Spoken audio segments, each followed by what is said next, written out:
What's up guys, it's BT here, and Xtrfy is looking to end the year with a statement with their M8 mouse, or as I like to say, might. But did they succeed? Let's take a look. So we have the normal stuff here. Actually, it's quite basic for today's standards. We have the mouse charging cable, a dongle, some instructions, no extra glass feet or grips in here, which, okay, maybe not the glass feet, but I would love to see some grips in here with this new enclosed shell that they're using. The mate's build quality is exceptional. This is the best Xtrfy mouse to date on the quality side. On my copy, there's no side flex, the buttons aren't wobbly, they feel nice and solid. With these kind of mice, you really run the risk of the M1 and the M2 rubbing, but they don't here. Nice work. I can see why they were so hyped to send these M8 mice out to the reviewers, because they really did their thing. Continuing on with the bottom of the mouse, they have some nice thick PTFE feet on there. Also on the bottom, you find the slider, which you can change the DPI. We've seen companies move away from having the DPI button on the top, and I'm all for that trend, as I would always just hit it on accident. I love that it's on the bottom now. This comes in a few different colors. I love that they just didn't release the typical black mouse that you would normally see. Here, I like to call this one like the watermelon color, which is my favorite. They have the pink on the bottom, the teal, and then the purple scroll wheel. This thing is super sexy.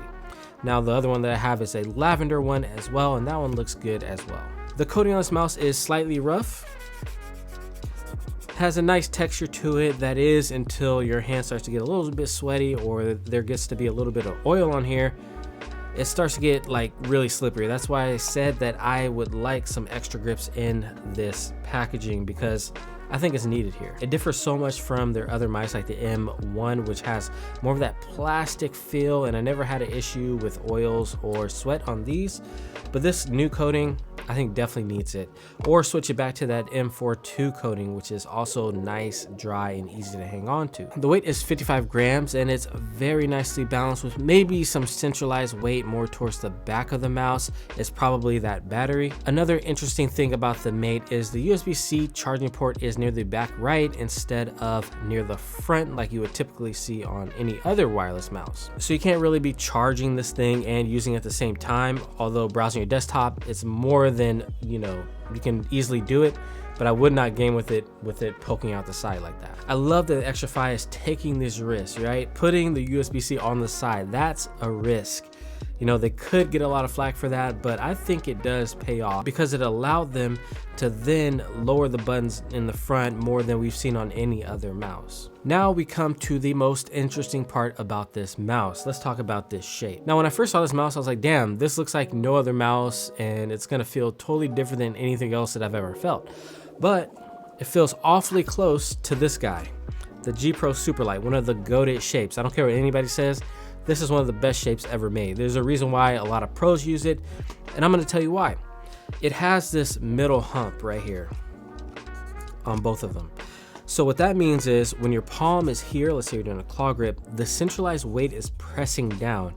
Now what this helps with is you moving across your mouse pad flat. When you're more towards the back, or the hump is more towards the back, what I found is your mouse can start to lift when you don't have that pressure right here.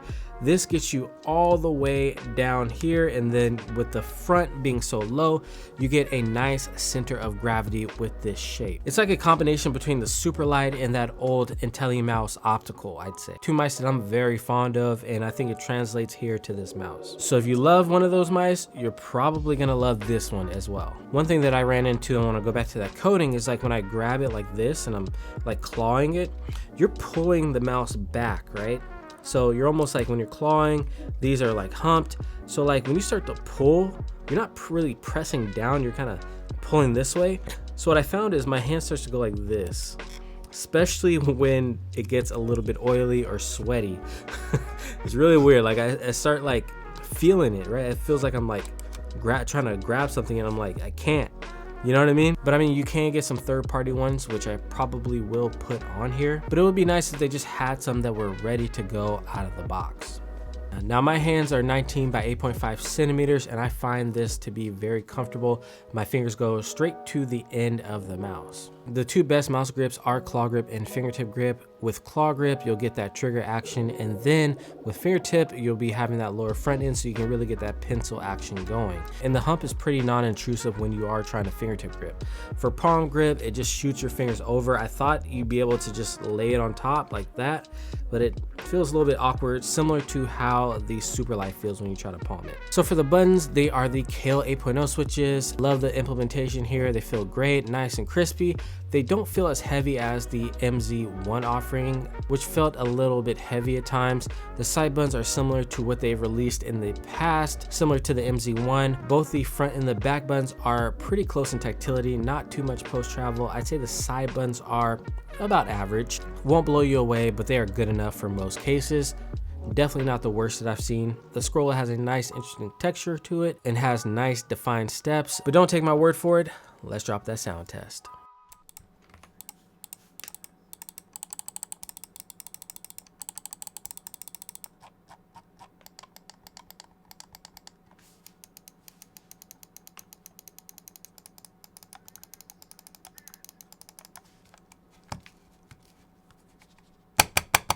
So the battery life is coming in at 75 hours, more than 70, which is what I've been asking for, but not crazy over the top. It's just barely an extra 5 hours, but I'll take it. This has the 3395 sensor, and of course you can do everything on board. You can change the liftoff distance, the debouncing from 2 milliseconds to 8 milliseconds. Then on the front left, there's an indicator that shows when you're changing something. Overall, I really enjoyed my experience with the mic. It's a combination of two mics that I've loved in the past with a new twist on it, with that extra low front end, which will give you a lot of control.